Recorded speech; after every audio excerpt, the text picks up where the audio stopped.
ইসলামী কল্যাণ রাষ্ট্রের সুফল। আলহামদুলিল্লাহ। চিন্তা করবেন, হুজুর নামাজের ওয়াজ বাদ দিল। হুজুর তো পিতামাতার খেদমতের ওয়াজ করতে পারত, সুদের ওয়াজ করতে পারত, ঘোষের ওয়াজ করতে পারত, নামাজের ওয়াজ করতে পারত, দানের ওয়াজ করতে পারত। ভাই আমার, এগুলো ওয়াজ, এগুলো করা দরকার।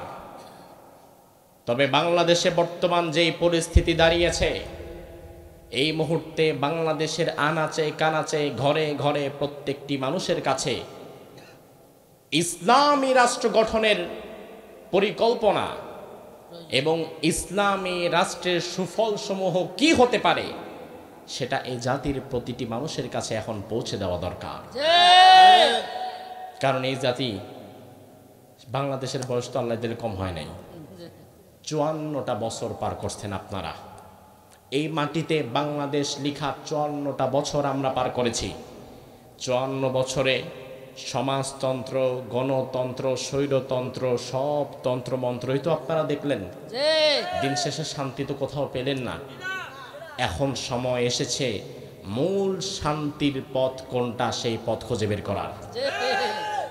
ও আমার ভাইরা, আজ যদি আপনারা আরেকবার ব্যর্থ হয়ে যান, আজ যদি আপনারা শান্তির মূল পথ খুঁজতে আরেকবার ব্যর্থ হয়ে ভুল পথে হাঁটা শুরু করেন, ৭১-এর পরে যারা ক্ষমতায় এসেছে তারা যেমন দেশকে চুষে খেয়েছে, বিগত দিনে যারা ক্ষমতায় ছিল তারা যেমন দেশকে চুষে খেয়েছে, ঠিক আজও যদি আপনি শান্তির মূল পথ খুঁজে পেতে ব্যর্থ হয়ে ভুল পথে হেঁটে ভুল মানুষের কাছে দৌড়ান, ভুল পদ্ধতিতে শান্তি খুঁজতে চান, ২৪-এর স্বাধীনতার স্বাদ কিছুই পাবেন না। এক জালিম যাবে, নতুন করে আরেক জালিম মাথায় চড়ে বসবে। এজন্য তো এখন সময় এসেছে, ইসলাম যদি কোথাও প্রতিষ্ঠা হয়, ইসলামী রাষ্ট্রের সুফলগুলো সে জাতি কিভাবে ভোগ করে সেগুলো আমাদের আজকে জানার দরকার আছে না নাই? ওয়াল্লাহু ইয়াদউ ইলা দারিস সালাম ওয়া ইয়াহদি মান ইয়াশাউ ইলা সিরাতিম মুস্তাকিম। একটু জোরে বলেন তো আল্লাহু আকবার। আল্লাহ রাব্বুল আলামিন কোরআনুল কারীমের মাঝে বললেন, ওয়াল্লাহু ইয়াদউ, আল্লাহ তাআলা তোমাদেরকে ডাকে। কোন দিকে ডাকে? ইলা দারিস সালাম, শান্তির দিকে ডাকে। তাহলে দুনিয়াতে শান্তির পথ যেটা, ওই শান্তির পথে আমাদের যিনি আহ্বান করেছেন, ওই আহ্বানকারী অন্য কেউ না, আহ্বানকারী কে? আল্লাহ। আমার মুসলমান ভাইয়েরা, বিশ্বাসটা ভালো করে রাখবেন, দুনিয়াতে আল্লাহর দেখানো পথের চাইতে অন্য কোনো পথ কিন্তু সঠিক পথ হতে পারে না। পারে ভাই? না। আচ্ছা যুবক ভাইয়েরা, মোবাইল টোবাইল যথাসম্ভব কম করবেন। ভিডিও তো হচ্ছে আলহামদুলিল্লাহ, এখন সবাই যদি মোবাইলে মনোযোগ হন, বিশেষত এই আলোচনা যুবকদেরও শোনা দরকার। যুবক, মধ্যবয়সী, এরপরে আমার বৃদ্ধ বাবাজিরা। তার কারণ সমাজ পরিবর্তনের জন্য ৫০-৬০ বছরের বৃদ্ধ মুরব্বী যতটুকু না কাজ করতে পারবে, একজন ২০ বছর ২৫ বছরের যুবক তার চাইতে বেশি কাজ করতে পারবে। এই জন্য আমি চাই সমাজ পরিবর্তনের জন্য কথাগুলো তোমার জানা দরকার। ইসলামিক কল্যাণ রাষ্ট্রের সুফল, সে বিষয়ে আজকে আলোচনা হবে, বলেন ইনশাআল্লাহ। আমার ভাইরা, দুনিয়ার বুকে সর্বপ্রথম ইসলামিক কল্যাণ রাষ্ট্র কায়েম করেছিলেন ১৫০০ বছর আগে আপনার আমার নবী মুহাম্মদ। তিনি সর্বপ্রথম ইসলামিক কল্যাণ রাষ্ট্র কায়েম করেন। আমি আপনার ঈমানটা পরীক্ষা করতে চাই। রাসূলুল্লাহ ১৫০০ বছর আগে মদিনাতে যে রাষ্ট্র কায়েম, সোনার মদিনা, আর এটা সোনার বাংলা, তবে সোনার মদিনা বস্তুত সোনার মদিনা থাকলেও সোনার বাংলা আসলে বিগত দিনে সোনার বাংলা ছিল না, ছিল শ্মশান বাংলা। তাহলে সোনার মদিনার আদলে সোনার বাংলাকে দেখতে কি আপনারা চান? এবার আমি আপনাদেরকে মদিনার সৌন্দর্য দেখাবো। রাসূলুল্লাহ 10 বছর মদিনা রাষ্ট্র সুন্দরভাবে গুছিয়ে পরিচালনা করে গেলেন। রাসূলুল্লাহর ইন্তেকাল হলো, খিলাফতের দায়িত্বে ইসলামের প্রথম খলিফার আগমন হলো। আপনারা চিৎকার দিয়ে বলেন তো, যদি জানা থাকে ইসলামের প্রথম খলিফার নাম কি? আবু বকর সিদ্দিক রাদিয়াল্লাহু আনহু। তিনি হলেন প্রেসিডেন্ট। এখন একটি রাষ্ট্রের জন্য শুধু প্রেসিডেন্ট না, আরো কিছু পদে কিছু যোগ্যতা সম্পন্ন মানুষের থাকা প্রয়োজন। সাপোজ ধরেন, আগে কথাটা ভালো করে বুঝেন, রাষ্ট্রনায়ক যিনি তিনি অধিক যোগ্য, তিনি ভালো মানুষ, কিন্তু রাষ্ট্রের বাকি দায়িত্বে যারা বসে আছে তারা চোর, তারা বাটপার, তারা ছিনতাইকারী, তারা স্বৈরাচারের দোসর। তাহলে প্রেসিডেন্ট যত ভালোই হোক না কেন, রাষ্ট্রের বাকি দায়িত্বসমূহে যারা বসে আছে তারা যদি ভালো না হয়, এই দেশ কোনোদিন ভালো হবে না। হবে? আপনি এখন ডক্টর ইউনূসের দিকে তাকালে দেখতে পারবেন, ডক্টর ইউনূসকে আপনারা গালি দেন আর যাই করেন, ব্যক্তি হিসাবে মানুষটা আসলে ভালো। ব্যক্তি হিসাবে সে আক্রমণকারী মনোভাব ধারণ করে না। তবে 5ই আগস্টের পর ডক্টর ইউনূস বাংলাদেশের সবচেয়ে বেশি ক্ষমতাধর ব্যক্তি হওয়ার পরেও চুরি, ডাকাতি, হত্যা, ধর্ষণ, রাস্তায় রাস্তায় ডাকাতি, ছিনতাই, এখনো সুদের বাণিজ্য, ঘুষের বাণিজ্য, মানুষকে অন্যায় করার যেই পরিস্থিতি সারা দেশব্যাপী চলছে, তার দায়ভার ডক্টর ইউনূসকে আপনি দিতে পারবেন না, কারণ বেচারা একা। আর বাংলাদেশের টপ টু বটম প্রতিটি সেক্টরে, প্রতিটি জায়গায় বসে আছে কিছু চোর, ডাকাত, বিগত স্বৈরাচারের পাচাটা গোলামেরা। এখন একা যদি ভালো হন লাভ নাই, ভালো গোটা সমাজকে করতে হবে, ঠিক কিনা? আবু বকর, তাকে বানানো হলো মদিনার প্রেসিডেন্ট। আবু বকর চিন্তা করলেন, প্রেসিডেন্টের পরে একটি রাষ্ট্রের সবচেয়ে গুরুত্বপূর্ণ পদ হচ্ছে প্রধান বিচারপতির পদ। রাষ্ট্রের প্রধান বিচারপতি, চিফ জাস্টিস। কারণ বিচারপতি যিনি, তিনি যদি ইনসাফপূর্ণভাবে বিচার ফায়সালা না করেন, এই রাষ্ট্রের ওপর থেকে মূলত মানুষের বিশ্বাস এবং আস্থাটা নষ্ট হয়ে যাবে। আবু বকর সিদ্দিক রাদিয়াল্লাহু আনহু চিন্তা করলেন, কাকে বানানো যায় মদিনার প্রধান বিচারপতি। চিন্তা ভাবনা করে দ্বিতীয় কোনো অপশন আর তার কাছে আসলো না। সবার আগে আবু বকরের মাথায় যার নাম আসলো, তিনি আর কেউ না, রাসূলুল্লাহর প্রিয় সাহাবী ওমর ইবনে খাত্তাব। সুবহানাল্লাহ বলেন। ওমর ইবনে খাত্তাব রাদিয়াল্লাহু আনহুকে জোরপূর্বক প্রধান বিচারপতির পদ দেয়া হলো। বলা হলো, ওমর, আমি আবু বকর মদিনার প্রেসিডেন্ট, আর আপনি হবেন মদিনার চিফ জাস্টিস, প্রধান বিচারপতি। কারণ বিচার কিভাবে করা লাগে না লাগে, প্রকৃত অপরাধী আপনার সামনে কখনো অপরাধ লুকাতে পারবে না। আপনার ভয়ে প্রধান বিচারপতির দায়িত্বটা আপনিও নেন। আমার ভাইরা লক্ষ্য করেন, ইতিহাস বলছে,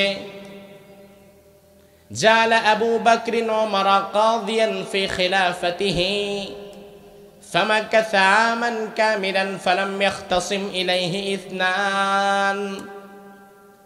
এটা তো আমি আপনাদেরকে আরবি বললাম, তবে বাংলাটা শোনার সাথে সাথে একবার সুবহানাল্লাহ বলতে হবে। পারবেন?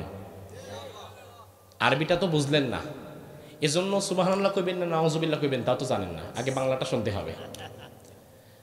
আবু বকর যখন ওমর ফারুক রাদিয়াল্লাহু আনহুকে প্রধান বিচারপতি বানালেন, ওমর প্রতিদিন অফিসে যায়, প্রতিদিন অফিস থেকে আসে, প্রতিদিন তিনি বিচারালয়ে বসে থাকে। ইতিহাস বলছে, ফালাম ইয়াখতাসিম ইলাইহি ইসনান, 1 বছর পার হয়ে গেছে, 1 বছরের ভেতরে ওমরের আদালতে একজন বাদী বিবাদী কেউ কারো কোনো বিচার নিয়ে আসে নাই। আপনি চিন্তা করবেন এইটা আর এমন বিষয় কি, বিচার তো আমাদের এলাকাতেও নেই। আমি জানি না আসলে আপনাদের নাঙ্গলকোটের খবর কি। নাঙ্গলকোটে বিচার আচার আসেনি? বিচার সালিশ বসে? এই যে পান করাতে আছে, এক বেটা আরেক বেটির বউ লয়ে ভেগে গেছে, আরেক বেটার বউ লয়ে ভেগে যায়, আরেকজনের মুরগি লয়ে চলে যায়। কত ঘটনা কত দিকে ঘটে আমার ভাইরা, বিচারের তো অভাব নাই। আরে এটা তো গ্রামের ঠুনকো মামলা। রাষ্ট্রীয়ভাবে বর্তমান বাংলাদেশের আদালতগুলোতে, আমি আপনাদেরকে রাষ্ট্রের হিসাব দিচ্ছি, আপনার গ্রামের এই মুরগি চোরা, গরু চোরা, বউ চোরার তো কোনো হিসাবই নাই। আপনি রাষ্ট্রীয়ভাবে দেখেন, রাষ্ট্রীয়ভাবে বর্তমান বাংলাদেশে বিচারের মামলা পেন্ডিং আছে, বিচার এখনো শেষ হয় নাই, এমন মামলার সংখ্যা 2 কোটির বেশি। 2 কোটি মামলা। কয়শো বছরে এই মামলার শেষ হবে আল্লাহ ভালো জানে। তার কারণ ওই যে জমির মামলা শুরু করছে আমার দাদা, মামলা টানছে আমার বাপও গেছে, আল্লাহ দিলে এখন মামলা আমি টানতেছি। কয়দিন পরে যে জমির মামলা, ওই জমি বেচা মামলা টানতে হবে। এমন দৃশ্য আছে না নাই? মামলা শেষ হয় না, শুধু মামলা মামলা মামলা মামলা চলতেই থাকে। জমির মামলা 50 বছর ধরে চলতেছে, এমনও মামলা আছে না নাই? 56,000 বর্গ মাইলের একটা দেশ। সব ছোটখাটো মামলা বাদ দেন, বড় মামলা যদি 2 কোটি হয়, ওমরের দিকে তাকান, 1 বছর পার হয়ে যাচ্ছে, ওমরের আদালতে বাদী বিবাদী কার কোনো বিচারই আসতেছে না। ওমর ফারুক রাদিয়াল্লাহু আনহু 1 বছর পার যখন হয়েছে, 1 বছর পার করার পরে 1 বছর 1 দিনের মাথায় সাদা একটা পেজ নিয়েছে, সাদা কাগজের মধ্যে ওমর নিজে লিখে দিয়েছে, আবু বকর আমারে দয়া করে ক্ষমা করে দিবেন, এই কাজ আমি করতে পারবো না। ইস্তফানামাটা লিখে সুন্দর করে আবু বকর সিদ্দিকের সাথে দেখা করছে। আবু বকর সিদ্দিক রাদিয়াল্লাহু আনহু বললেন, ভাই ওমর কি জন্য এসেছো? ওমর ফারুক বললেন, ইস্তফানামা নিয়ে এসেছি, আমি আপনার এই চাকরি করব না, মদিনার প্রধান বিচারপতি আমি হব না, চিফ জাস্টিস আমি হব না, আমারে বাদ দেন, আমারে মাফ করেন। আবু বকর সিদ্দিক বললেন, ভাই এত লোভনীয় একটা পদ, যেই পদে থাকলে টাকা পয়সা সম্মান সব তো তুমি পাবে, তাহলে এত দামি পদটাকে তুমি ছেড়ে দিচ্ছ কেন? ওমর ফারুক রাদিয়াল্লাহু আনহু বললেন, ভাই আবু বকর, 1টা বছর এই যে বাইতুল মাল থেকে আপনি আমারে বসায় বসায় বেতন দিচ্ছেন, তবে 1টা বছর বাইতুল মালের টাকা তো আমি পেলাম, বেতন পেলাম, কিন্তু কাজের কাজ হলো না। তার কারণ 1 বছরের মধ্যে বাদী বিবাদী আমার কাছে কেউ কোনো বিচার মামলা নিয়ে আসলো না। আবু বকর সিদ্দিক বললেন, ভাই ওমর, অবাক করা বিষয়, পৃথিবীর ইতিহাসে কোনো দেশে 1 বছরে একটা বিচার মামলা যায় না, এমন দেশ কি আছে নাকি? যে দেশেই হোক না কেন, বিচার আচার বিচার সালিশ সেখানে রয়ে যায়। আবু বকর বললেন, ভাই ওমর, তোমার ইস্তফানামাটা আমি আজকে গ্রহণ করব না, তোমার আমি একটু সময় দিলাম, তুমি একটু ভেবে চিনতে অ্যানালাইসিস করে বিশ্লেষণ করে আমারে জবাব দিবা। 1 বছর পার করেছো, তোমার আদালতে কেন কোনো বিচার সালিশ আসলো না? কি কারণ হতে পারে? কারণগুলা সুন্দর করে আগে লিখবা, লিখে আমারে দেখাবা। আমার ভাই ওমর রাদিয়াল্লাহু আনহু চলে এলেন, সারাদিন সারা রাত চিন্তা ভাবনা করলেন। চিন্তা ভাবনা করে ওমর সেদিন সাদা কাগজের পৃষ্ঠার মধ্যে 6টা কারণ লিখে ফেললেন। এমন একটা সাদা কাগজ নিয়ে 1 number, 2 number, 3 number, 4 number, 5 number, 6 number লিখে 6টা কারণ লিখে ফেললেন। 6টা কারণ নিয়ে পরের দিন তিনি আবু বকর রাদিয়াল্লাহু আনহুর সামনে গেলেন, গিয়ে বললেন, খলিফাতুল মুসলিমিন আবু বকর, 6টা কারণ আমি সারাদিন সারা রাত চিন্তা করে পেয়েছি।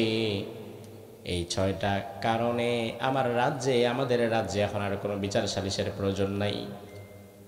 আমার ভাইরা, আমি আপনাদেরকে এখন এই 6টা কারণ মূলত শোনাবো, যেই 6টা কারণে 1 বছরে মদিনার জমিনে কোনো বিচার আচারা বসে নাই। সেই 6টি কারণ আজ আমরা জেনে নেব এবং সেখান থেকে কিছু শিক্ষা আজকে আমরা বের করব ইনশাআল্লাহ। আমার ভাইরা, 1 বছর মদিনা রাষ্ট্রের মাঝে কোনো বিচার আচার না আসার কারণ যেন কয়টা? 6টা। জোরে কোন? 6টা। এই 6টা কারণ কে বের করলেন?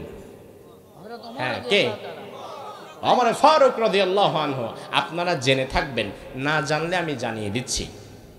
এক একজন সাহাবীর পাণ্ডিত্য জ্ঞান এক এক দিকে বেশি।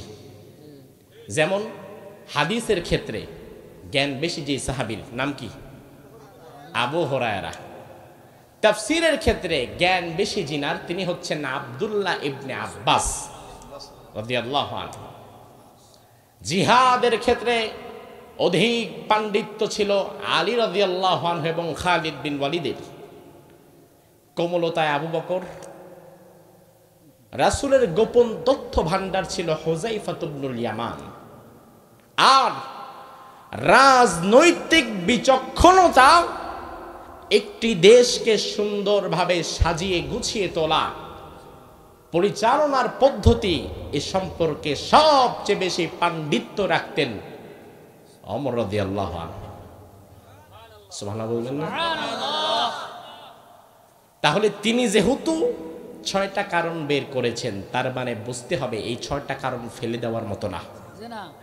এমন না যে আমি কোনো মতে একটা বের করছি, এটা হইলে হইলো, না হইলে নাই। তিনি যেহেতু বিশ্লেষণ করে বের করেছেন, তার মানে অবশ্যই প্রত্যেকটা কারণ আমাদের চিন্তায় নেওয়ার মতো, ঠিক না?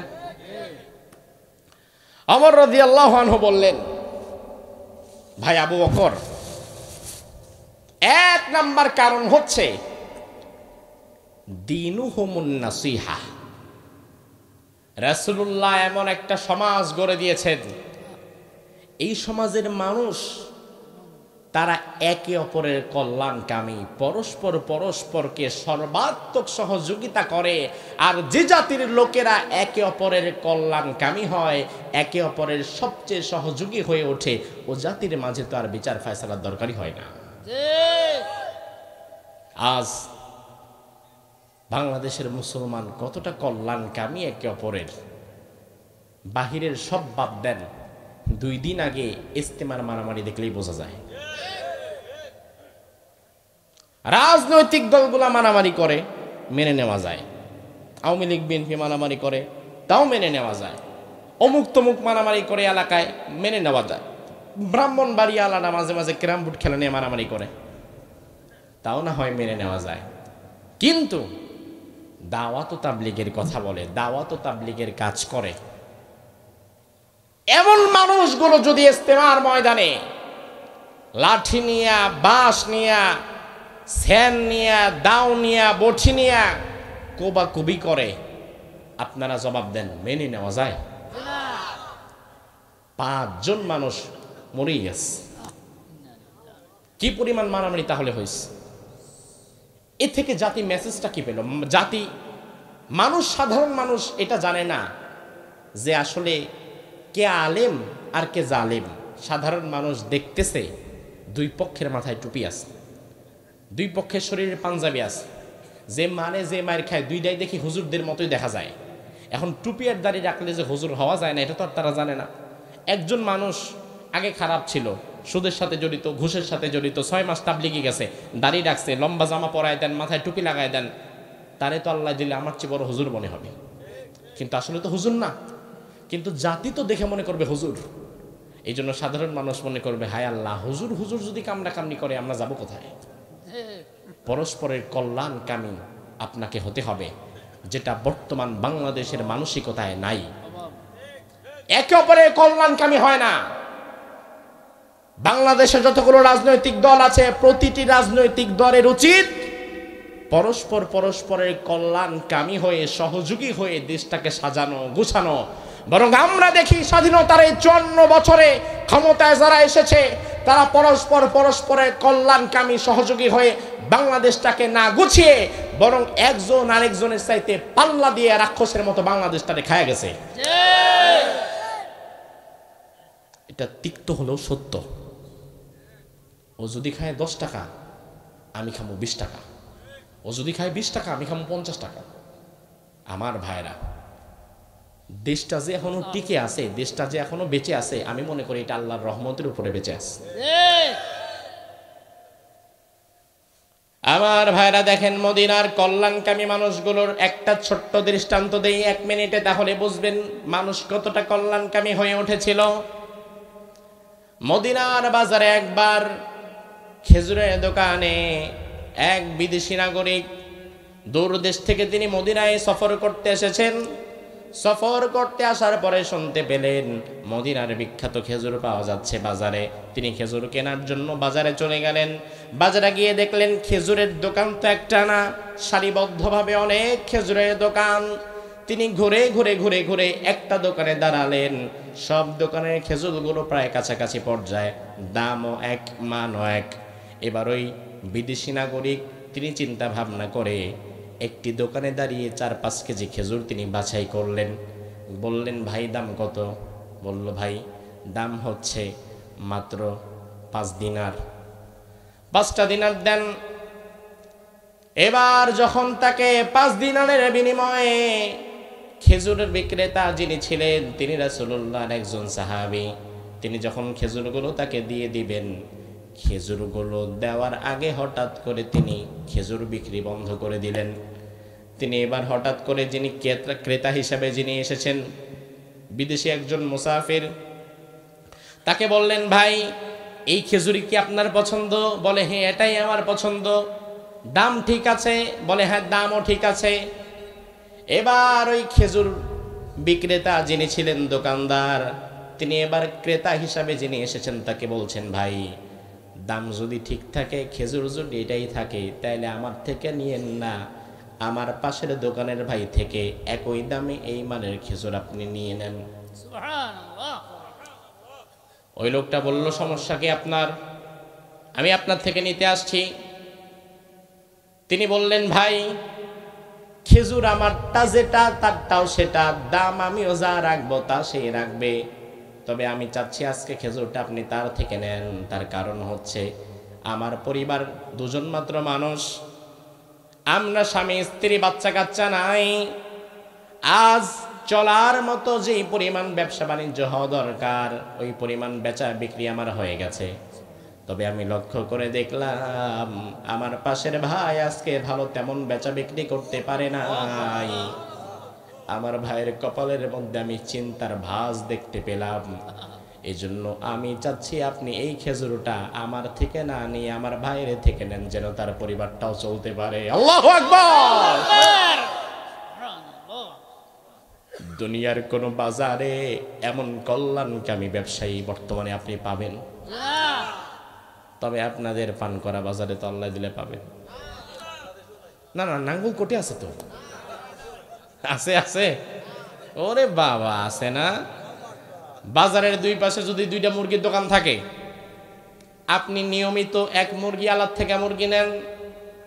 কোনো দিন যদি ভুলে আরেকজনের থেকে মুরগি নিয়ে সামনে দিয়ে হাইটা যান, পরের দিন ওই বেটার থেকে মুরগি নিতে আসলে কেজি প্রতি আপনারে 10 টাকা বাড়াই চাইব, আরো বেশি বলবে। ও ভালোই না সালাম ভাই, এখন তো আর আমাদেরকে চিনেন না, যান যান ওর থেকে নেন, নেন যান, না আমাদের মুরগি নাই ভাই।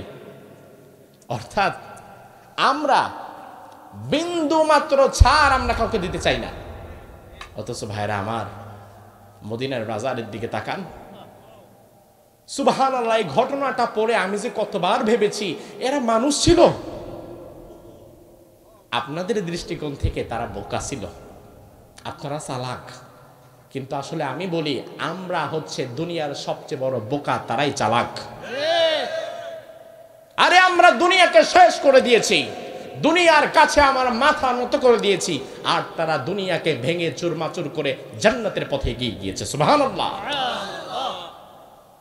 কল্যাণ রাষ্ট্র। ওমর ফারুক ওয়াজ করতেছে, কিন্তু ওমর বলতেছে, ভাই আবু বকর দেখেন দীনুহুমুন নাসিহা। এই জাতির সেন্ট্রাল থিম, মূল কাজই হচ্ছে পরস্পরের কল্যাণ কামনা করা। আবু বকর বললেন, পয়েন্টটা ঠিক আছে, তাহলে দ্বিতীয় নাম্বার কি হতে পারে ভাই বলো? দ্বিতীয় নাম্বার কি কাজ যার দ্বারা 1 বছর বিচারাচার আসলো না? কষ্ট হচ্ছে ভাই আপনাদের? শেষ করে দেবো ইনশাআল্লাহ, সমস্যা নেই, একটু মনোযোগ দিতে পারবেন তো? ওমর ফারুক রাদিয়াল্লাহু আনহু বললেন, ভাই 2 নাম্বার হচ্ছে মানহাজুহুমুল কোরআন। 2 নাম্বার বিষয় হচ্ছে এই জাতির সংবিধানের নাম হচ্ছে আল কোরআন। চিৎকার দিয়ে সুবহানাল্লাহ গণ। সংবিধানের নাম কি? আল কোরআন। আল কোরআন এমন এক সংবিধান, যে সংবিধান দুনিয়ার কোনো মানুষ লেখে নাই। বাংলাদেশেরও একটা সংবিধান আছে, এই সংবিধান লিখেছেন ডক্টর কামাল। ডক্টর কামালের লেখা সংবিধানে বাংলাদেশ পরিচালিত হচ্ছে। আমি আপনারে বলবো ভাই, ডক্টর কামাল বেশি বোঝে না আল্লাহ বেশি জানে? তাইলে সংবিধান ডক্টর কামালেরটা ভালো না আল্লাহর কোরআন ভালো? আল্লাহর কোরআন যদি ভালো হয়, স্বাধীনতার 54 বছরে তুমি ভালোটারে বাদ দিয়ে খারাপটা নিলা কেন? বাংলাদেশের বয়স 54 বছর। প্রয়োজন ছিল যারা নিজেদেরকে মুসলমান বলে দাবি করে তাদের সংবিধানের জায়গায় থাকবে আল কোরআন। কারণ কোরআন যে মুসলমানের সংবিধান, এটা বলেছেন কে? আল্লাহ।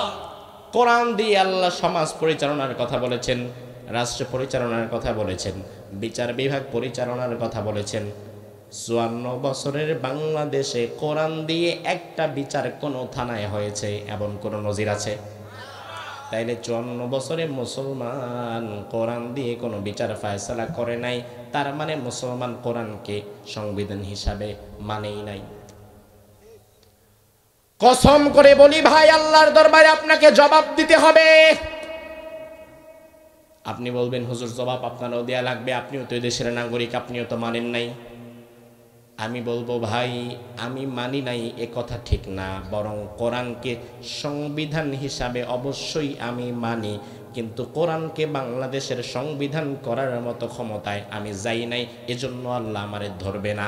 কিন্তু যারা বাংলাদেশের ক্ষমতায় 54 বছর ছিল, ক্ষমতায় থাকার পরে সুযোগ ছিল তাদের কোরআনকে সংবিধান বানানো, কিন্তু তারা ইচ্ছাকৃতভাবে বানায় নাই, তাদেরকে আল্লাহ ধরে ফেলবে। আপনি পানকরা বাজারে একজন মুদির দোকানদার, আপনিও ধরা খাবেন। আপনি বলবেন হুজুর আমি ধরা খাবো কেন, আমি তার ক্ষমতায় যাই নাই। হ্যাঁ, আপনি ধরা খাবেন যদি না কোরআনকে আপনি সংবিধান হিসাবে না মানার মানসিকতা রাখেন। আপনি মানতে পারেন আর না পারেন, অন্তত মানসিকতা রাখতে হবে। এবং আপনি মানতে পারেন আর না পারেন, অন্তত আপনাকে চিন্তায় রাখতে হবে কোরআন বাংলাদেশের সংবিধান হবে, এই স্বপ্ন আপনাকে দেখা লাগবে। এবং ভবিষ্যতে যদি সুযোগ পান, এমন মানুষকে ক্ষমতায় নিয়ে যেতে হবে যেই মানুষেরা ক্ষমতায় যাওয়ার পরে বস্তা পচা সকল মতবাদগুলোকে ছুঁড়ে ফেলে কোরআনকে সংবিধান বানাতে পারে।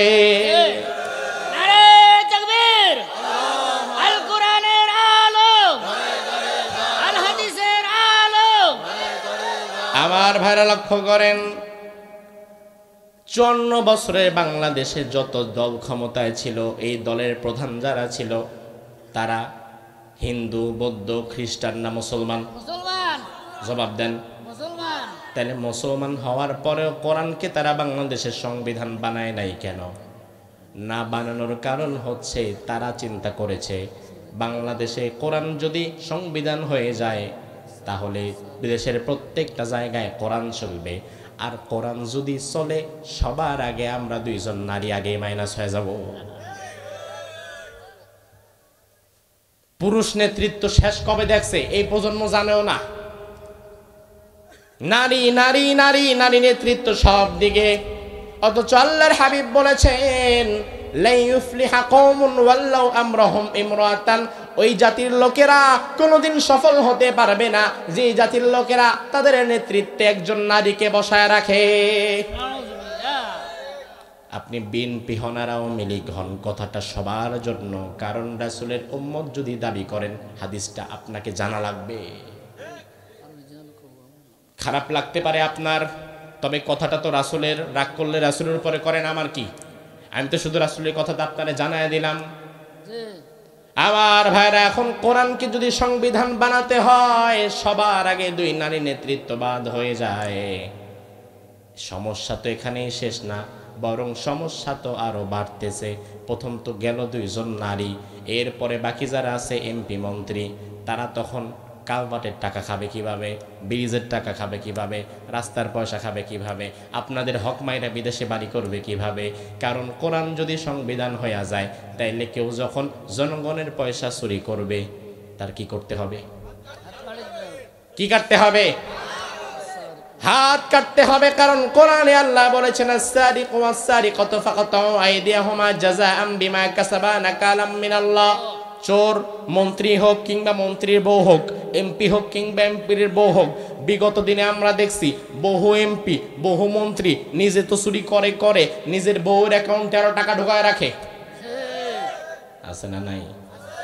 বউর অ্যাকাউন্টে, ছেলের অ্যাকাউন্টে, মেয়ের অ্যাকাউন্টে। ইসলাম যদি থাকতো, তোরে তোর বউরে তোর পোলারে তোর মাইয়ারে সব দিলে এক লগে কাটতো, ঠিক না? এবার এমপি মন্ত্রী সাহেবরা চিন্তা করতেছে, আল্লাহ রে, কোরআন যদি বাংলাদেশের সংবিধান কোনোদিন হয়ে যায়, তাইলে আমরা সংসদে যত এমপি আছি, আল্লাহ দিলে কিছু বাদ গিয়া বাকি সবার হাতের কবজি নাই। হাতের কবজি যদি না থাকে নির্বাচনের সময়, ভাইরা আমার বউ কেমনে উড়াইতে গেলে তেমনি এমনি কাঁপবো, হাত তো নাই সাথে। নির্বাচনের সময় যখন ভাইরা আমার কমো, হাতের সাথে তো কবজি নাই, মানুষ দেখে বুঝা যাবে এ বাটপারে চোর, ঠিক কিনা? যখন মেয়ে বিয়ে দিতে যাবো, বিয়াই হাত বাড়াবে মোসাফা করার জন্য, হ্যান্ডশেক করার জন্য। আমি যখন হাত দিব দেখি হাত নাই। কিরে, এত জায়গায় হাত নাই, হাত ছাড়া চলমু কেমনে?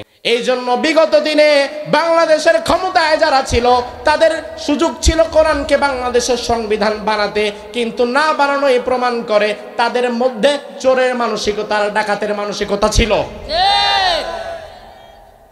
নয়তো বানাও নাই কেন কোরআনকে?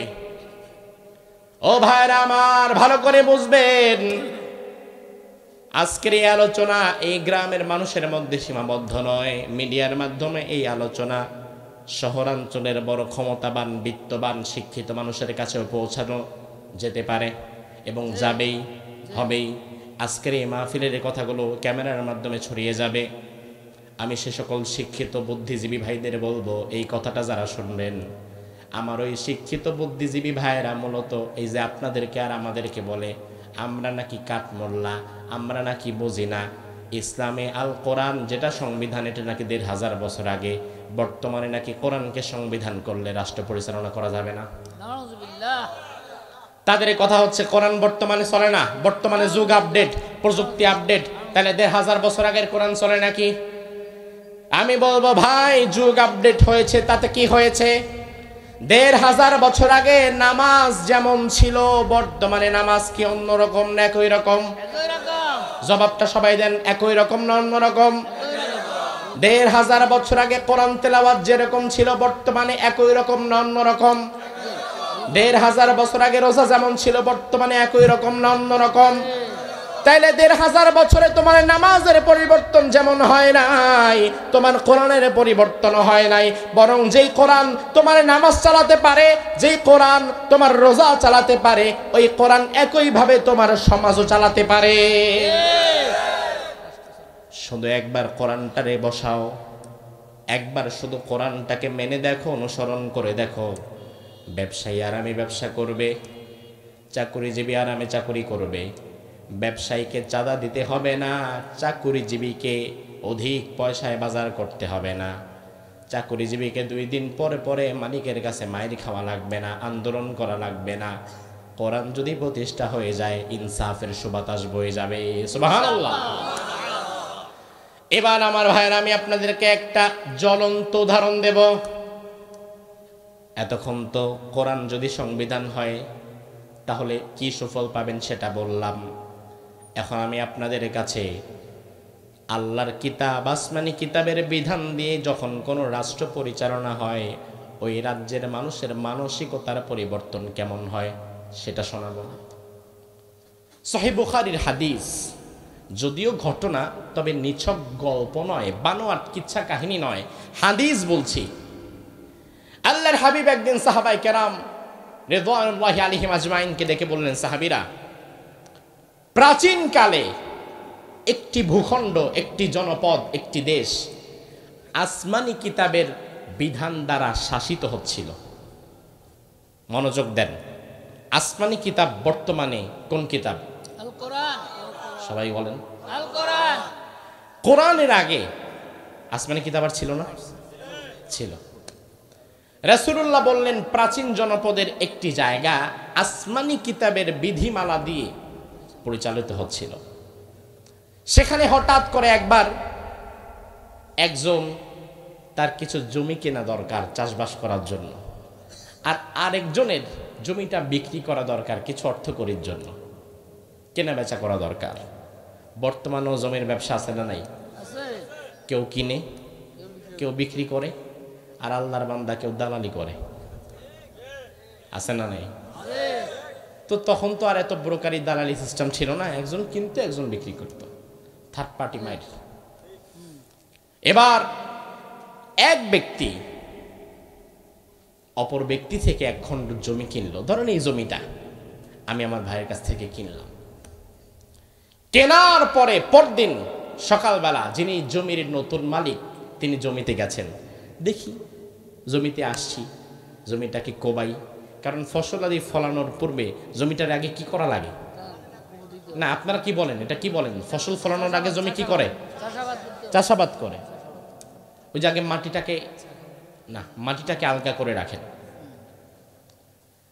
মাটি আলগা করার জন্য, জমি চাষাবাদ করার জন্য সে জমি কোপানো শুরু করছে। একদিক থেকে কিছু দূর যাওয়ার পরে কোপ একটা দিছে, টং করে বেজে উঠছে। কিরে, কোপটা কোথায় পড়লো? মাটি তো না। সে ওই জায়গায় আরো কয়েকটা কোপ দিল। কিছু সময় পর দেখলো একটা কলসি বের হয়ে গেছে। কলস চেনেন তো? কলস বের হলো একটা। তিনি কলসটাকে টান দিয়ে উঠালেন। যাক, তাও বিষয় না। আচ্ছা, এই ওই পাশে কেউ বোধহয় একজন বাঁশি বাজাচ্ছে, তাকে একজন কি একটু না করেন? আপনারা এদিকে তাকান। আপনাদের কি মনোযোগ আছে?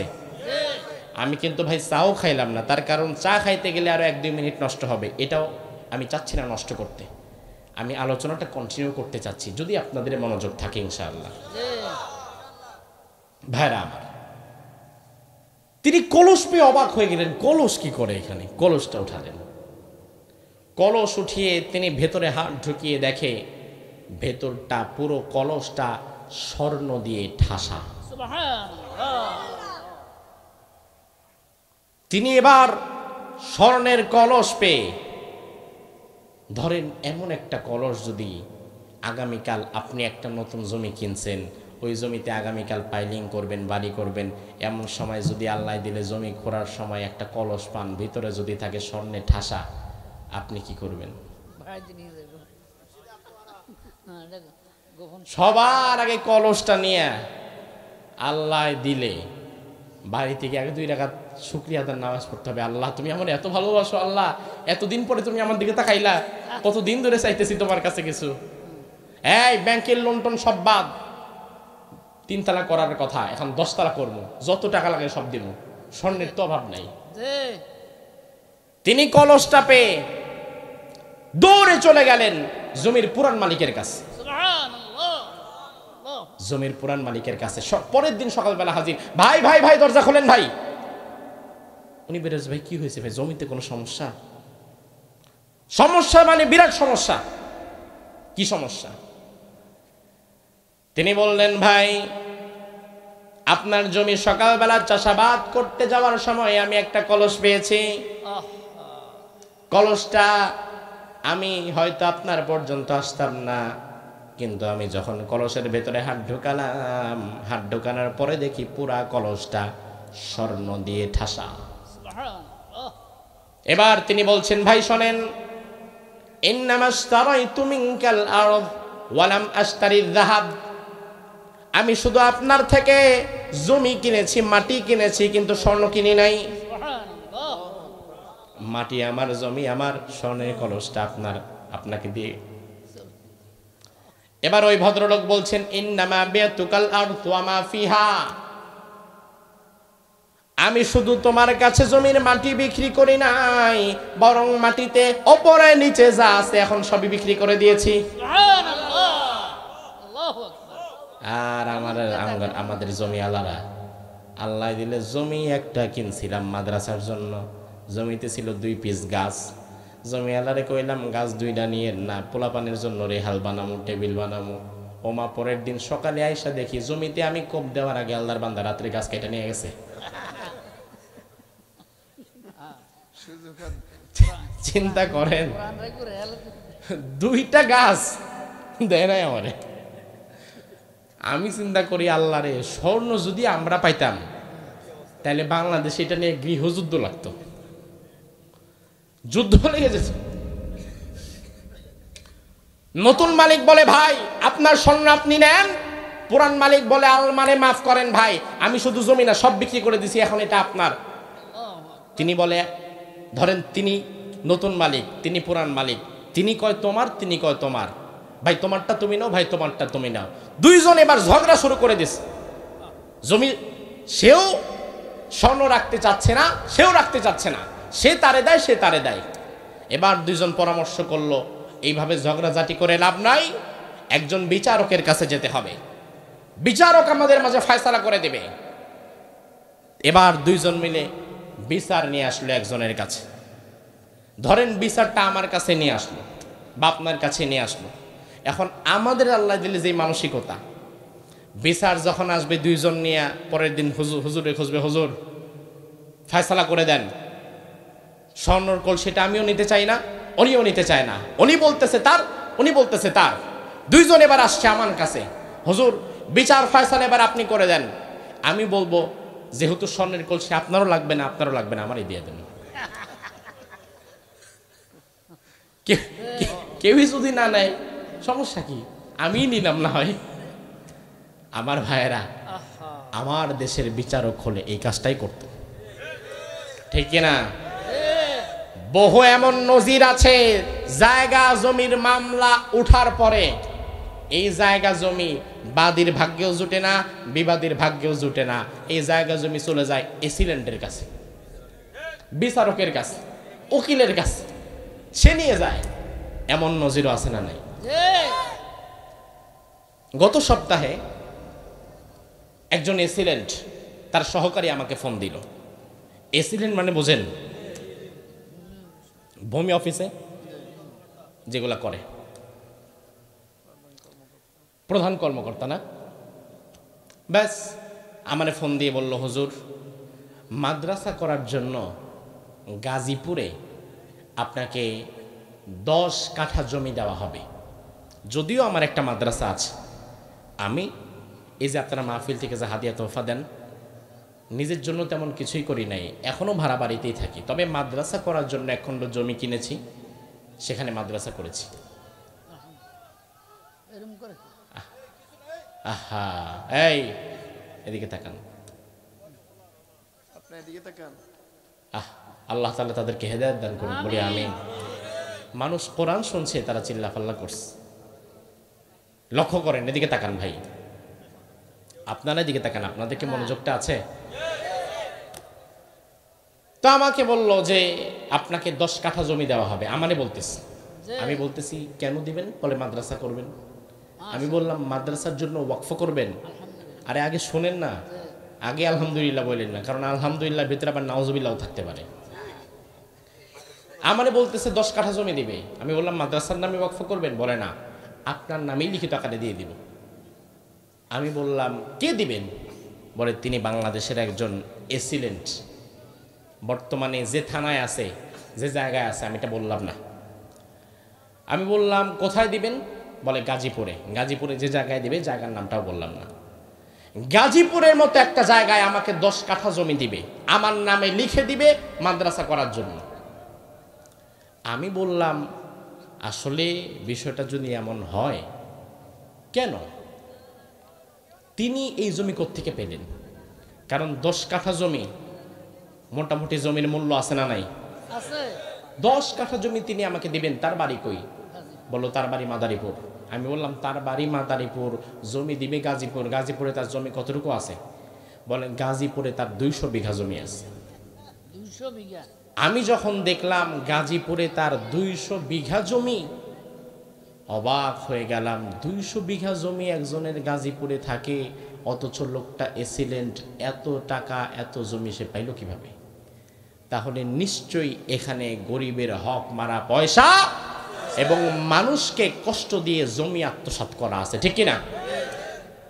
আমি বললাম প্রয়োজন নাই, আপনার জমি আপনার কাছে থাকুক, প্রয়োজন নাই। কোনো হারামখোরের জমির উপরে মসজিদ হবে, মাদ্রাসা হবে, ইসলামের এত দৈন্য দশা হয় নাই, ঠিক কিনা? বরং আমরা হারামখোরদের টাকা পয়সা আর জায়গা জমি নেই বলি তারা চিন্তা করে যাক 200 বিঘা মারছি, আল্লাহ রাস্তায় 10 কাঠা দিয়ে দিছি, বাকিটা হালাল, এই চিন্তা তারা করে। আমার ভাইরা, 2 জন চলে গেলেন, বাদী বিবাদী চলে গেলেন বিচারকের কাছে, স্বর্ণের কলসি নিয়ে বিচার প্রার্থনা করলেন। আমার ভাইরা দেখেন বিচারক কত বুদ্ধিমান। বিচারক উভয়ের কথা শুনল, বাদী বিবাদী উভয় পক্ষের স্টেটমেন্ট শুনে এবার বিচারক বলল, আচ্ছা আলাকুমা ওয়ালাদ, তোমাদের কারো সন্তান আছে নাকি? এক জমিওয়ালা বলল আমার একটি ছেলে আছে, অপর জমিওয়ালা বলল আমার একটি মেয়ে আছে। এবার বিচারক বলল ঠিক আছে শোনো, আমার বিচার হচ্ছে তোমার ছেলে আর তোমার মেয়েকে একসাথে বিয়ে দিয়ে দাও, আর এই দুজনের বিয়েতে মহারণা হিসাবে যা খরচ হবে সব খরচ এই স্বর্ণের কলসি দিয়ে করে দাও। এত চমৎকার বিচার আমার দেশের বিচারপতি হইলে মাথায় আনতে পারতো এই বিষয়টা? না। হ্যাঁ আমার ভাইরা, তাহলে দেখেন ইসলাম যদি কোথাও প্রতিষ্ঠা হয়ে যায়, আসমানি কিতাব দ্বারা যদি কোনো অঞ্চল শাসিত হয়, ওই অঞ্চলের মানুষের মানসিকতা যিনি এতটা পরিবর্তন করে দেন তিনি কে? আল্লাহ। ওমর ফারুক রাদিয়াল্লাহু আনহু বললেন মানহাজুহুমুল কোরআন, তাদের সংবিধান তো কোরআন। আবু বকর বলল এটাও ঠিক আছে। 3 নাম্বার কি? ওমর ফারুক রাদিয়াল্লাহু আনহু বললেন 3 নাম্বার হচ্ছে ওয়া আমালুহুম আল আমরু বিল মারুফ ওয়ান নাহয়ু আনিল মুনকার। 3 নাম্বার হচ্ছে এই জাতির কাজ হচ্ছে সৎ কাজের আদেশ দেওয়া এবং অন্যায় কাজ থেকে বাধা দেওয়া। যে জাতির লোকেরা একে অপরকে সৎ কাজের আদেশ দেয়, অন্যায় কাজ থেকে বাধা দেয়, ওই জাতির লোকদের মধ্যে কখনো বিচার ফায়সালা করা লাগে না। আমার ভাইরা লক্ষ্য করেন, সৎ কাজের আদেশ দেওয়া, অন্যায় কাজ থেকে বাধা দেওয়া, এটা একটা গুরু দায়িত্ব। এই দায়িত্ব যারা পালন করে তাদের মর্যাদা আল্লাহ বাড়িয়ে দেয়, আর এই দায়িত্বে যারা গাফেলতি করে আল্লাহ তাআলা জমিন থেকে তাদেরকে নির্মূল করে দেয়। বর্তমান বাংলাদেশে সৎ কাজের আদেশদাতা, অন্যায় কাজে নিষেধ করার মতো মুরব্বীরা, মানুষেরা কমে যাওয়ার কারণে মূলত সমাজে অন্যায় কাজগুলো বেড়ে যাচ্ছে। সবচাইতে বড় প্রমাণ আমি আপনাকে হাতে নাতে দেখাই। বর্তমান বাংলাদেশে মাদক সেবন করে এমন যুবক আছে না নাই? আছে। আপনি জবাব দিবেন যতদিন যাচ্ছে এই সংখ্যাটা কি কমছে না বাড়ছে? বাড়ছে। বাড়ার কারণ কি? বাড়ার কারণ হচ্ছে আমার আপনার মতো ভালো মানুষগুলার নীরবতা। আমাদের নীরবতাই যুব সমাজকে খারাপ বানায়, আমাদের নীরবতাই এলাকাকে খারাপ বানায়, আমাদের নীরবতার কারণে এলাকায় মাদক দ্রব্য সয়লাভ হয়ে যায়। তার প্রমাণ হচ্ছে আপনি ভালো মানুষ, মুরব্বী মানুষ, নামাজি মানুষ, হাজী সাহেব, এশার নামাজ মসজিদে বলেন, এশার নামাজের পরে বাড়ির দিকে চলে গেলেন, এশার নামাজের পরে ঘরে যাওয়ার পূর্বে আপনি দেখলেন আপনার ঘরের পেছনে 2 যুবক বসে বসে বিড়ি খাচ্ছে। আপনি চিন্তা করলেন যুবক মানুষ খাইলে খা কামাল কি, এই চিন্তা করে আপনি ঘরে চলে গেলেন। দ্বিতীয় দিন আবার এশারে নামাজ পড়ে আসার সময় দেখলেন এই দুই যুবক এখন ওইখানে বিড়ি খাইতেছে, আজকেও গতকালের মতো। দ্বিতীয় দিনও কিছু বললেন না। দ্বিতীয় দিনও যদি কিছু না বলেন, তাইলে তৃতীয় দিন যখন আসবেন তখন দেখবেন এই দুই বিড়িখোরের সাথে আরেকজন গাঞ্জাখোর জুটছে। এবার তৃতীয় দিন তিনজনে দেখাও কিছু বললেন না।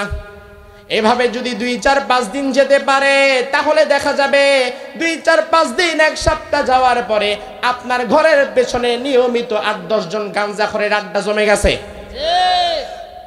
একদিনে হয় নাই, সুযোগ পেয়ে ধীরে ধীরে হয়েছে। আপনি যদি প্রথম দিন বলতেন, এই আমার ঘরের পেছনে কারা বসে আছো, এখানে তো বিড়ি খাওয়ার জায়গা না, মহিলারা আছে ভেতরে, যাও অন্য জায়গায় যাও।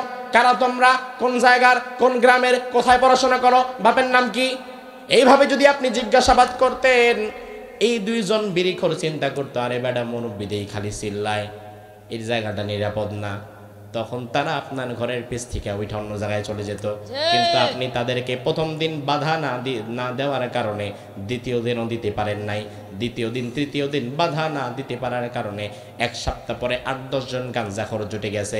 এমন কেমন সময় হতে পারে, আপনি মসজিদে সারা নামাজের সময় নামাজের মধ্যে গিয়েছেন, অন্যদিকে আপনার ঘরের পেছনে গাঞ্জুট্টিরা যে আড্ডাখানা নিয়ে বসছে, এই আড্ডাখানার গাঞ্জুট্টিরা হয়তো গাঞ্জা খায়া আপনার ঘরের মধ্যে হামলাও করতে পারে। দোষটা আপনার। তার কারণ প্রথম দিন 2 বিড়িখোর ছিল, আপনি বাধা দেন নাই। এই বাধা না দেওয়ার কারণেই বর্তমান বাংলাদেশে অন্যায় বেড়ে যাচ্ছে, ঠিক কি না? আমার ভাইরা লক্ষ্য করেন, ওমরে ফারুক বললেন তাদের কাজ হচ্ছে অন্যায় বাধা দেওয়া, সৎ কাজের আদেশ করা। 4 নম্বরে ওমরে ফারুক বললেন, আবু বকর শুনে নেন, এই জাতির 4 নম্বর বিষয় হচ্ছে কুল্লু ওয়াহিদিম মিনহুম ইয়ারিফু হাদ্দাহু ফায়াকিফু ইনদাহ। এই জাতির প্রত্যেকটি মানুষ তার নির্দিষ্ট সীমারেখা ভালো করে জানে, একে অপরের সীমানায় ঢুকে না, একে অপরের সীমানায় নাক গলায় না। এই পয়েন্টটা এত চমৎকার, এত চমৎকার। ওমর ফারুক বললেন কুল্লু ওয়াহিদিম মিনহুম ইয়ারিফু হাদ্দাহু ফায়াকিফু ইনদাহ।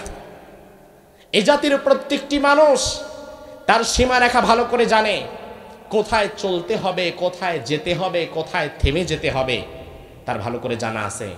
একজনের আইল আরেকজন ঠেলে না, একজনের জমির উপরে আরেকজন পানির লাইন দিয়ে দেয় না, একজনের জমির উপরে আরেকজন 1.5 হাত উঠায় দেয় না। এই জাতির মানুষ তার নির্দিষ্ট সীমারেখা জানে। আসলে আমাদের ঝগড়া বিবাদটা হয় কেন? হয় এ কারণেই আমরা নিজেদের সীমারেখা জানি না, নিজেদের সীমারেখা পার করে আরেকজনের সীমানায় গিয়ে নাক গলাই, ঠিক কিনা? শুধু তাই না, পার্শ্ববর্তী দেশ ভারত নিজের সীমানা বাদ দিয়া নাক গলায় আমার দেশের উপরে এসে আছে না নাই? আমি মনে করি, আপনি একমত হবেন কিনা জানি না, আমি মনে করি ভারত যদি বর্তমানে বাংলাদেশের অভ্যন্তরীণ বিষয়ে নাক গলানো বন্ধ করে দেয়, বাংলাদেশের অর্থনীতি, রাজনীতি, সমাজনীতি এই বিষয়গুলোতে যদি ভারত নাক না গলায়, বাংলাদেশের চলমান 50% সমস্যার সমাধান হয়ে যাবে, 50% সমস্যার সমাধান এমনি হয়ে যাবে। কিন্তু না, ও আমার এখানে এসে নাক গলায়, নিজের দেশের খবর নাই, ও আমার দেশে এসে নাক গলায়। ভারত আমাদেরকে ভয় দেখায়, ভারত আমাদেরকে নিজেদের কুক্ষিগত করে রাখতে চায়।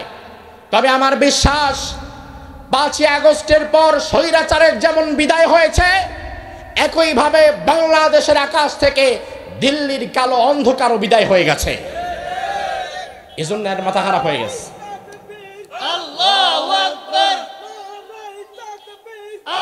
আমার ভাইরা, এই জন্য শোনেন, এই জন্য এই ভারতীয় দালালদের এজন্য মাথা খারাপ হয়ে গেছে। আগে এত নাক গলাইতো না, এখন উঠতে বসতে বাংলাদেশ নিয়ে মিথ্যা সংবাদ প্রচার করে তাদের মিডিয়া, ঠিক কিনা? শুধু তাই না, তারা আমাদেরকে ভয় দেখায়। ভয় কি? এই বাংলাদেশ চুপচাপ থাকবা, নয়তো পেঁয়াজ বন্ধ করে দিব, চাল বন্ধ করে দিব, ডাল বন্ধ করে দিব। ভারত যদি পেঁয়াজ চাল ডাল বন্ধ করে দেয়, আমরা তো না খেয়ে মরে যাব। কথা কয় না? রিজিকের মালিক কি নরেন্দ্র মোদী? ও মুসলমান জবাব দাও, রিজিকের মালিক কি নরেন্দ্র মোদী? রিজিকের মালিক কি ডোনাল্ড ট্রাম্প? রিজিকের মালিক কে? দুনিয়াতে যদি ভারত বলতে কোনো দেশ নাও থাকে, তবু আল্লাহ তাআলা আমাদেরকে রিজিক দান করবেন, ঠিক কিনা? বরং বাংলাদেশ হচ্ছে ভারতের কাছে সোনার ডিম পাড়া হাঁস। বাংলাদেশ হচ্ছে ভারতের সবচেয়ে বড় বাজার। ভারত যদি যথা সময়ে তার উৎপাদিত বিক্রি করতে না পারে বাংলাদেশে, তাহলে ওর পেঁয়াজ ওর খেতে পচবে, কুত্তায়ও খাবে না। ও আমারে ভয় দেখায়। আজ আমি দেখলাম, হ্যাঁ তাই হয়েছে। আজ আমি দেখলাম ভারতীয় গণমাধ্যম সংবাদ প্রচার করছে, ভারতে কৃষকেরা রাস্তায় নেমে আন্দোলন করছে ভারতের সরকারের বিরুদ্ধে, মিডিয়ার বিরুদ্ধে। ভারতে কৃষক গলায় ফাঁসি দিয়েছে, কারণ ভারতে পেঁয়াজের দাম এখন 2 টাকা কেজি, 1 টাকা কেজি, সর্বোচ্চ 3 টাকা কেজি। বাংলাদেশে তারা পেঁয়াজ বিক্রি করতে পারছে না। পেঁয়াজ পচতে পচতে পেঁয়াজের গন্ধে থাকাই যায় না। ভারতের কৃষক গলায় ফাঁসি দিচ্ছে, তারা আন্দোলন করছে যে বাংলাদেশের সাথে সম্পর্ক সুন্দর করেন, বাংলাদেশের সাথে আমাদের যেই লেনদেন আছে এটা ক্লিয়ার করেন। কারণ বাংলাদেশের বুকে যদি ভারতের পণ্য ঢুকাতে না পারে, বাংলাদেশের বাজারে যদি ভারতের পেঁয়াজ বিক্রি করতে না পারে, তাহলে আমরা কানবো না, ভারত কানবে, ঠিক কিনা?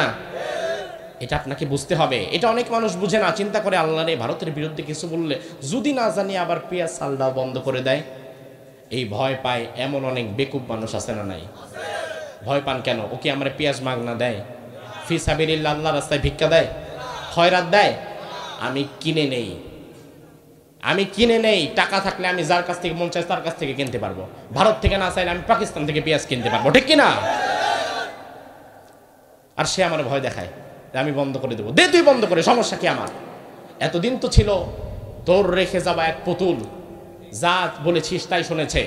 আগামীর বাংলাদেশের মুসলমান তোর কথায় উঠবে বসবে না, বরং আগামীতে বাংলাদেশের ক্ষমতায় কে আসবে আর কে যাবে সেটা ভারত, আমেরিকা, চীন, রাশিয়া কেউ ঠিক করবে না। তা ঠিক করবে বাংলাদেশের 18 কোটি মুসলমান, ঠিক কিনা আমার ভাইরা? এজন্য আমাদেরকে ভয় করতে হবে একমাত্র কাকে? আল্লাহ তাআলাকে। এরপরে ওমর ফারুক রাদিয়াল্লাহু আনহু বললেন, 5 নাম্বার, এই জাতির লোকদের আরেকটি গুরুত্বপূর্ণ বিষয় হচ্ছে, এই জাতির লোকেরা তারা ইদা মারাদাদুহু, একজন যদি অসুস্থ হয়, বাকি সবাই গিয়ে তার সেবা শুশ্রূষায় লিপ্ত হয়ে যায়, কেউ অসুস্থ হতে দিতে চায় না। 6 নাম্বার, ওয়া ইদা ইফতাকারা আনুহু, এই জাতির মাঝে একজন যদি আর্থিকভাবে ক্ষতিগ্রস্ত হয়ে যায়, দরিদ্র হয়ে যায়, তাহলে বাকি সবাই মিলে তাকে সহযোগিতা করে আবার দাঁড় করিয়ে দেয়। একজন মানুষ ব্যবসা বাণিজ্য করতে গিয়ে 2-3 লাখ টাকা লস করলো, ওই মানুষটা পথে বসে গেল। আমরা এলাকায় আছি 1000 মানুষ, আমরা যদি 1000 মানুষ 100 টাকা করে দিয়ে হলেও তাকে নতুন করে আবার দাঁড় করাবার একটা পথ বের করে দেই, তাহলে কি অভাব অনটন দুঃখ দুর্দশা থাকবে? না। ওমর ফারুক বললেন, এজন্য এই জাতির মাঝে 1 বছর পার হয়ে গেছে, কোনো বিচার আচার নাই, কোনো বিচার করতে হয় নাই। আমরা আগামীর বাংলাদেশকে মদিনার আদলেই দেখতে চাই। আপনারা চান ইনশাআল্লাহ? ওমর ফারুক রাদিয়াল্লাহু আনহু, আবু বকর সিদ্দিক রাদিয়াল্লাহু আনহু রাসূলুল্লাহর যে আদর্শ বুকে ধারণ করে মদিনাকে সাজিয়েছিলেন, গোটা পৃথিবীর অর্ধেকটাকে ওমর ফারুক যেভাবে সাজিয়েছিলেন, রাসূলুল্লাহর সেই আদর্শকে সামনে রেখে কোরআনকে সংবিধান হিসাবে দাঁড় করিয়ে আগামীর বাংলাদেশটাকে আমরা তেমন ভাবে দেখতে চাই। চান আপনারা? আল্লাহ সুবহানাহু ওয়া তাআলা এমন দৃশ্য আমাদের দেখে যাওয়ার তৌফিক দান করুন, বলি আমিন।